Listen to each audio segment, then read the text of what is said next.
Hello, firearms friends.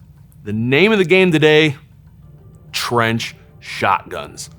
I love them, and you all definitely love them, especially if the market is any indicator for what these trench shotguns are doing. Of course, it's part of a larger picture for US military arms in general.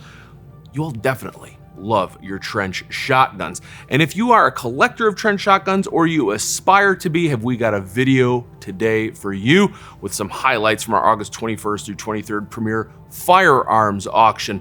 Not gonna be the histories, not gonna be the deep dives on those. We did some of that back in May of last year, 25. We had several phenomenal collections come through. We covered some of the histories there. There's also great resources online, like the fine folks at CN Arsenal, if you really want the deep history dives. Today we're gonna cover more in line for what it means for collectors. And so we're gonna show you some of the quintessential examples for trench shotgun collectors. And we are gonna show you some of the most unusual, rare, and desirable versions as well. Again, all coming up in that August premier firearms auction.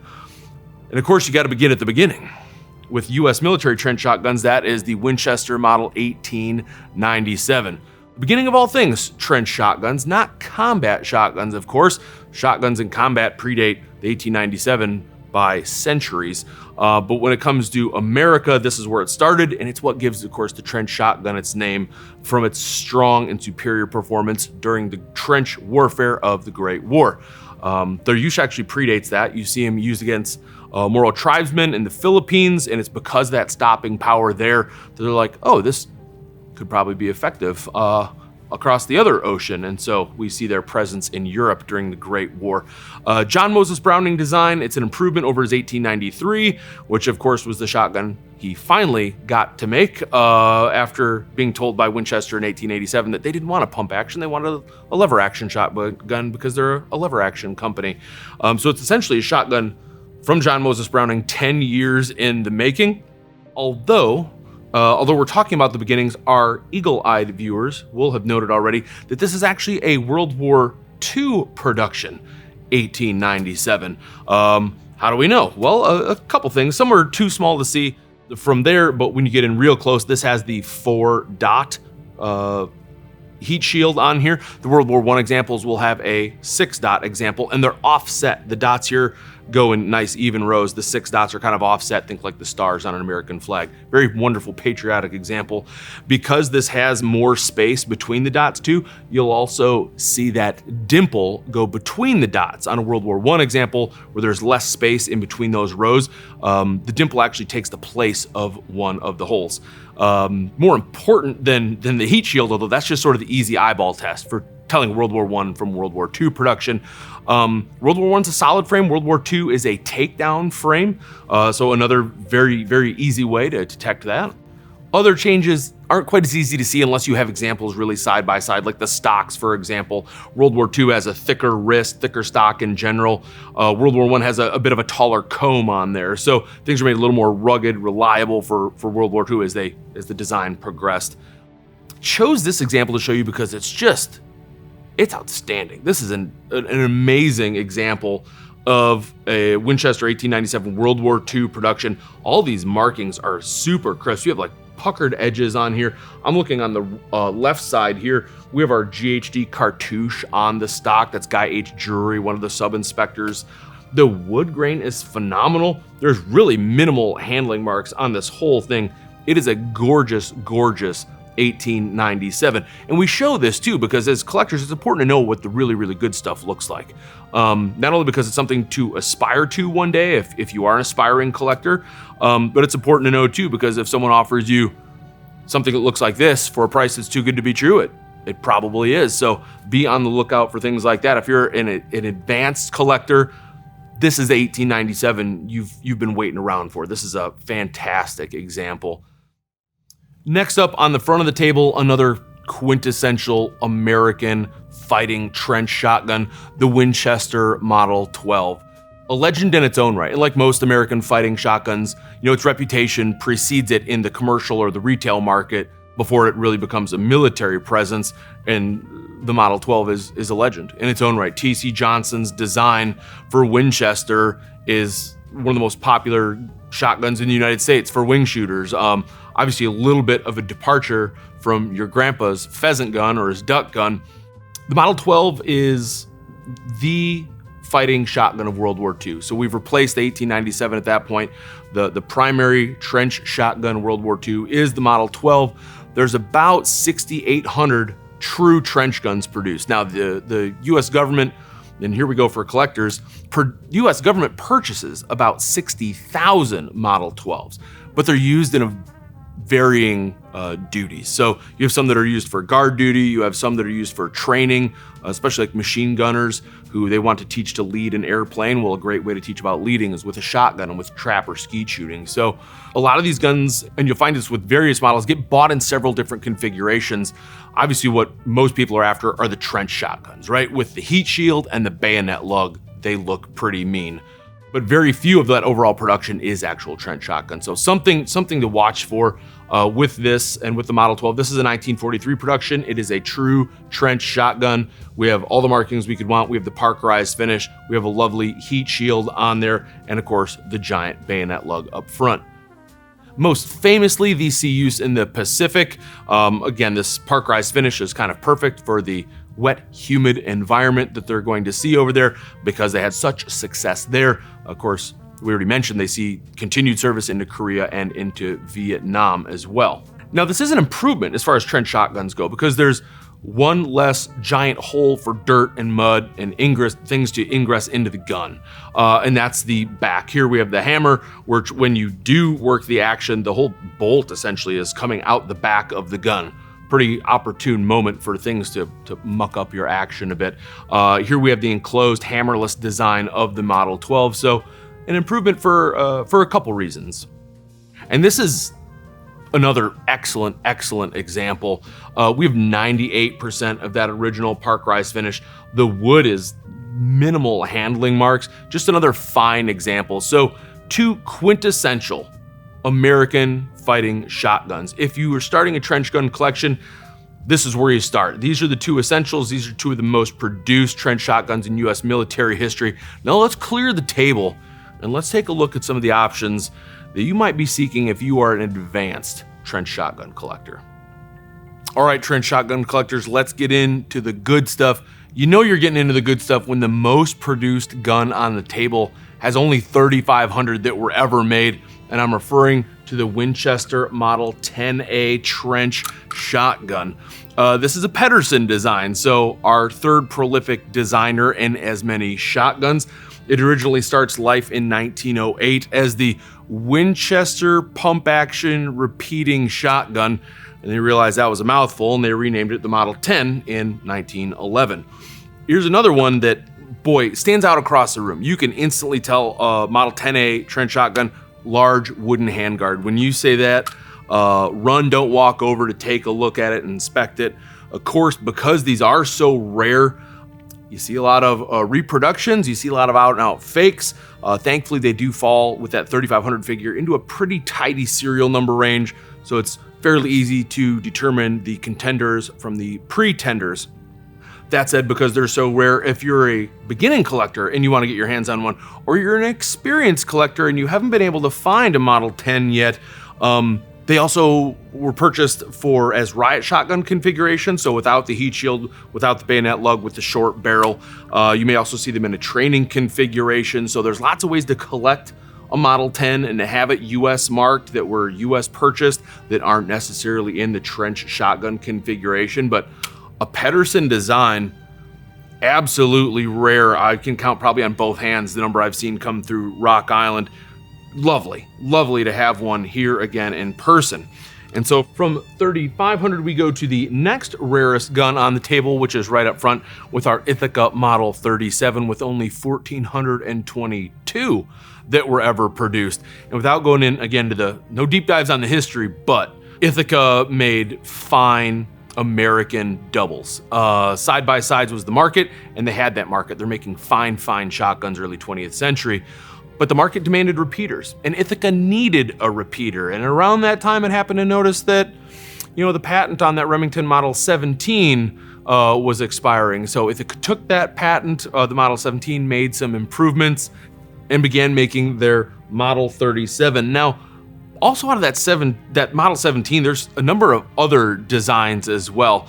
You have the Browning BPS and you have the Winchester Model 31. So several prolific designs are coming out of this. In fact, we see traits of theirs carried even into the modern guns we all know and love, like the Mossberg 500 and the 870. So a beautiful time to be alive for shotgun design. Ithaca, again, back to our story, begins making the Model 37, and they make it the way that Ithaca knows how, which is like a fine shotgun. They put really, really nice wood on there. The bluing on an Ithaca 37 stands out across the room, especially compared even to other finely blued trench shotguns. They are absolutely gorgeous. But the Ithaca 37 on our table today is unique for a couple different fun reasons. If you're a trench shotgun collector, like, get ready, we're going into the weeds a little bit. We already know they have high-end commercial features, as Ithaca was prone to do.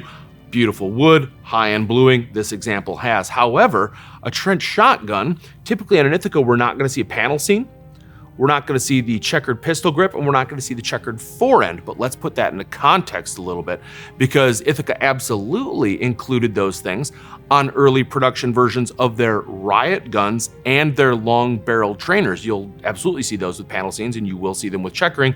We should know we've sold them. And here we have a version with both of those.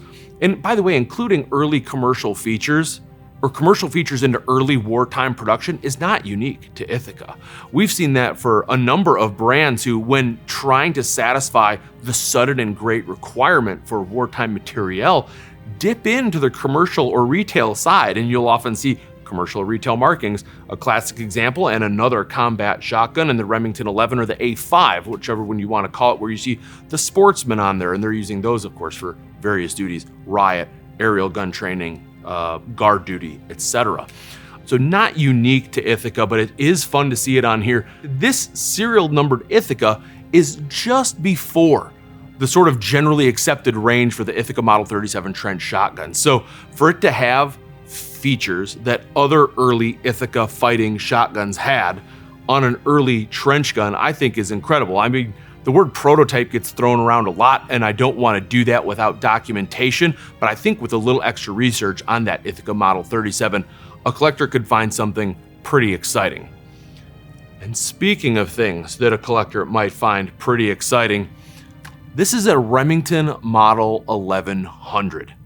Yes, you heard right, a Remington Model 1100 trench shotgun. Now, before I go into how rare this is, let me just say that we sold one back in May, slightly different configuration, and it sold for just right around $58,000 for an 1100. That should give you a hint how rare what we're looking at on the table is. In fact, if we want to really quantify it, we've never sold an 1100 in this configuration before, and the one we sold last May, we'd also never seen in that configuration before. And their story kind of starts out, of course, the 1100 starts in '63. They happen to be a model I really, really like. But in '66, the US government was wanting to incorporate more modern combat shotgun designs as they're gearing up for Vietnam. And Remington says, well, we have an 870 and we have an 1100, let's get those submitted. So they submitted 870 Mark I, the 1100, which becomes the Model 7180, and they also submit a fully automatic 1100 known as the 7188 Mark I. So very exciting things. And in front of us today is one of the darn few Remington 7180s, the semi-automatic, the 1100 trench shotgun. Differs quite a bit from the one we saw in May. May was almost a proof of concept, almost like they took one off the rack at the factory, a totally commercial version, and had a heat shield and a bayonet lug on it. We had a bright blue finish. We had a polished bolt. We had the roll scenes on it. It looked like a beautiful standard 1100 that turned into a trench gun. Here, it's almost like the next step in the development. Things are quite a bit more finalized. Obviously, most notably, it's probably the parkerized finish. You're going into a combat area. You're going to want a parkerized finish, especially during Vietnam. Heat shields finalized. The sights are remarkably familiar to Remington's. In fact, this front ramp almost looks like the sight off a BDL a Remington or some of their deluxe ramped front sights. It's even matted in front of it. And here we have the bayonet, again, moving the design forward.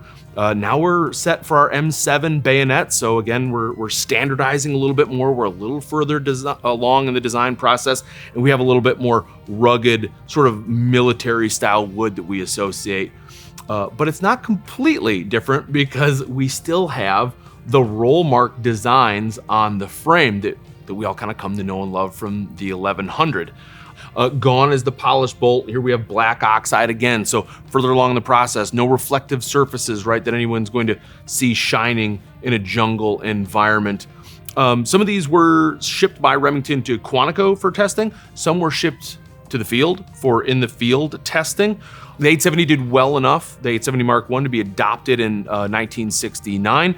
The 7180 was not adopted. The 7188, the full auto version, had multiple reports about how difficult the recoil was to control in a shotgun this size, although they did have some success holding it at the hip and firing, and where they reported just on the devastating effects of its fire. So hooray for the model 1100, and you love to see a shotgun design that we all kind of know and love showing some real promise in the jungles of Vietnam.